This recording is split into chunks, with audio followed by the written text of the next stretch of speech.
A ver, ¿cómo se relaciona la filosofía, la teología y la ciencia en la teoría de la creación del universo? A ver, la creación del universo es un objeto de estudio de la filosofía, de la teología y de las ciencias naturales. Es el típico fenómeno, vamos a llamarlo así, multidisciplinario, ¿sí? Y yo creo que aquí, al final de cuentas, hay una gradación. ¿A qué me refiero? Hasta cierto punto, la ciencia natural puede explicar el origen del universo, pero solamente hasta cierto punto. Por ejemplo, la teoría del Big Bang, que nos afirma que hace mucho tiempo, todo lo que ahora es el universo era un puñado de masa con una concentración enorme, ¿sí?, que se originó una explosión a partir de la cual el universo empieza a expandirse, siendo esto un proceso en el cual todavía estamos. El universo se sigue expandiendo hoy en día y se supone que va a llegar un momento en el cual dejará de expandirse, empezará a contraerse, ¿sí?, hasta volver, ¿sí?, al estado original. Bueno, eso está demostrado científicamente, ¿sí?, sobre todo la teoría del Big Bang.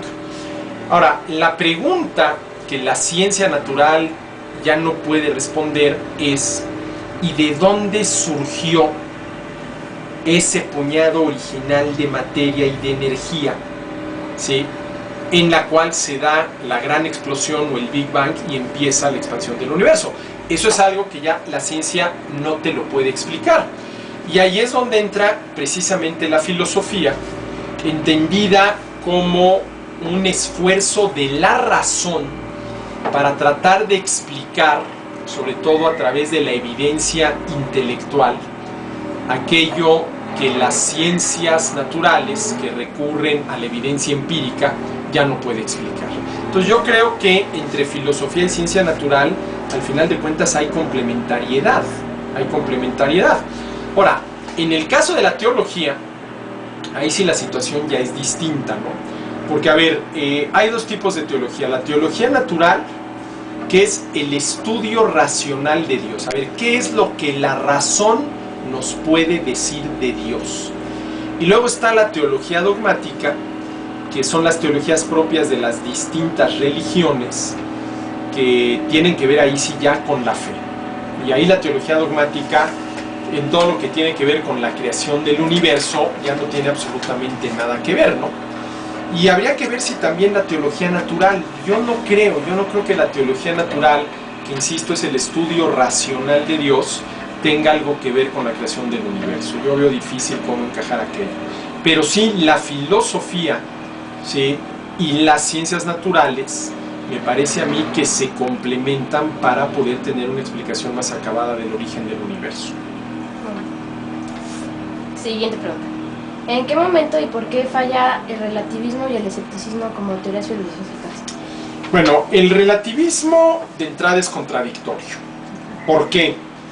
Porque la principal tesis del relativismo es que todo es relativo, pero esa afirmación es absoluta.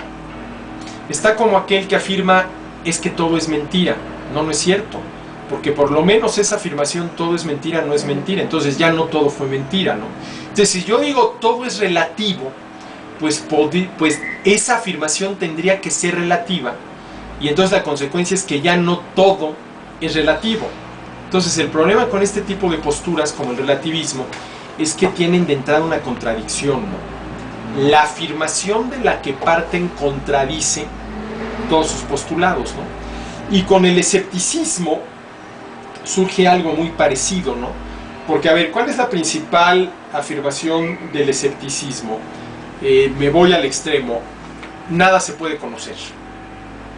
Pero por lo menos conocemos que nada se puede conocer, por lo tanto aquello de que nada se puede conocer ya resultó falso, ¿no? Entonces todas estas posturas filosóficas de entrada tienen esa contradicción, ¿no? Es la contradicción que yo le llamo socrática. Sócrates dijo: yo solo sé que no sé nada.